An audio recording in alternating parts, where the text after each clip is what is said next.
Well, I thought our defense in the first half,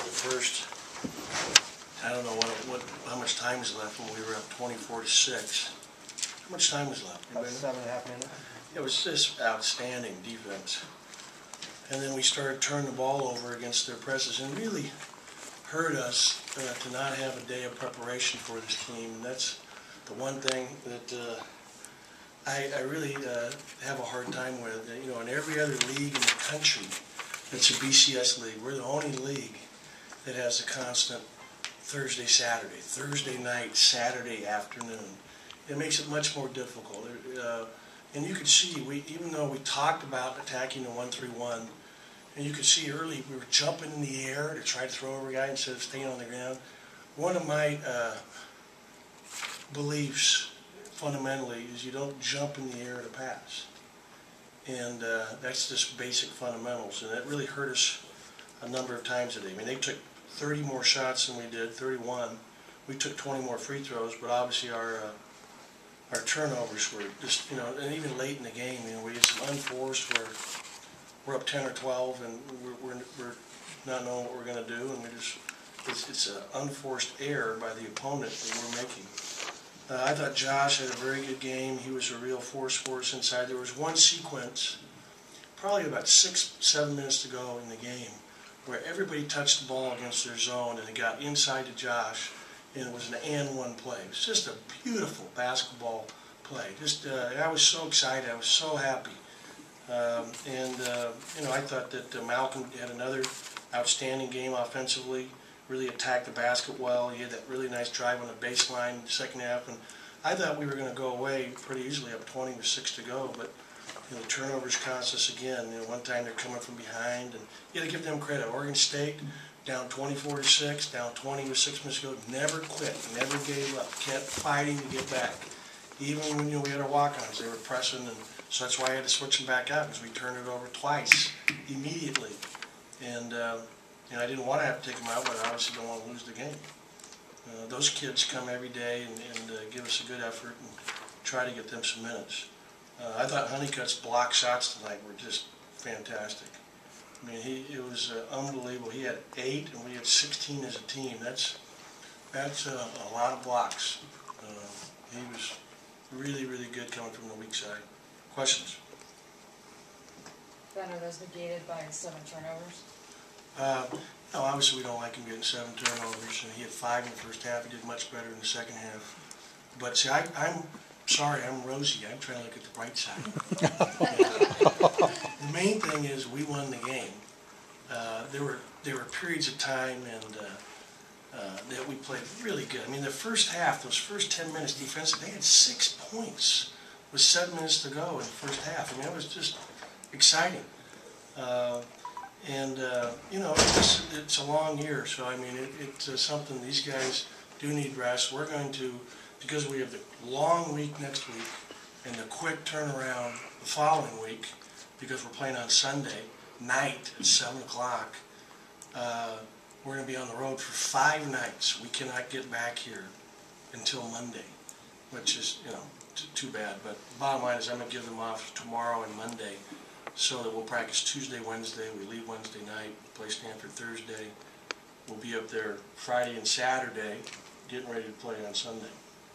But we're, you know, bottom line is we are where we are, and this is a huge week coming up for us on the road against 2 good opponents that are tough to play on their home floor. Coach, what were you doing so well defensively early? Was it anything strategically, or was it just playing well? I thought that we did a good job plugging screens, getting in front of the ball. We did a good job fighting over the screens. What fueled their comeback up 24-6 was our turnovers leading to easy baskets. It wasn't our defense as much as it was our inability to handle their 1-3-1 press initially, and then even our 2-2-1. I mean, we had some, you know, and part of that's my fault, because we did not, I mean, we're getting ready for an opponent on Mondays. I think twice this year I've worked on a Saturday opponent, and then Tuesday, Wednesday on the game Thursday. But I'm really glad to get through this weekend with 2 wins. That was big for us, and you know, it was important. And what is Honeycutt doing that he's getting so many blocks? I mean, this is It's a lot, but he's got blocks all year. He has great feel. He's leading the league in block shots. He's coming from the weak side. He's really recognizing when someone's beat, when there's an opportunity. Most of his blocks are coming to someone else's man. They're not where he's guarding his own guy. He gets some of those as well, but I would say of the 8 block shots a day, there's probably 7 of them from somebody else's guy that's driving. And the way we're playing screens a little differently right now, there's more drives with more people in front. And if you come from the block and miss, then you give up offensive rebounds. You know, when you make it, I would love them to get more of them to come back to us. They had 24 offensive rebounds. So that's an area that we need to improve on and something that we will work on. We will be doing blockout drill on Tuesday. Because, we're not going to be able to advance, very far the rest of these games unless we do a better job blocking out. Ben, you guys are starting to get some votes in the top 25 poll. Do you think you guys are worthy of I'm inclusion? not even concerned about that. All I'm concerned about is the next game. Whatever people write or whatever they vote, that's on them. My bottom line is we got to do everything we can to prepare for Cal and Stanford, and obviously it's all about Stanford. I actually like having 2 days in between the games. I just wish we could come back and go back up. But it's good to have an extra day of preparation for that second game. But your team's lost some big leads over the course of the season, and they keep saying, well, we'll learn from this, learn from this. Is there a common thread to getting these big leads and giving Yeah, I'd have to ask Ryan, but the bottom line is, I think we're 17-0 when we have a 10-point lead. So at the end of the day, with a young team, mistakes we make, the bottom line at the end here, we're playing, to try to win the game.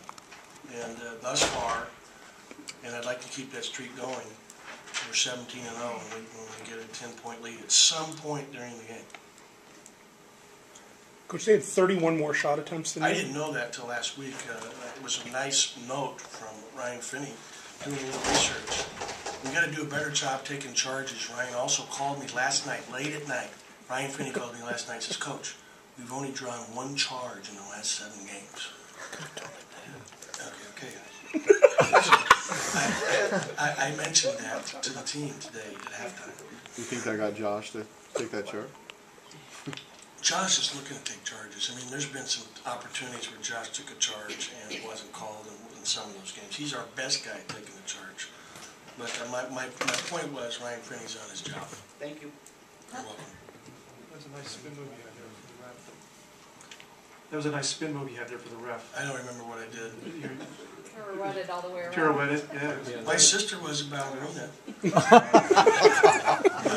I didn't think I got any of that talent from, I don't even remember it. He did, you know what it was? It was where he carried the ball.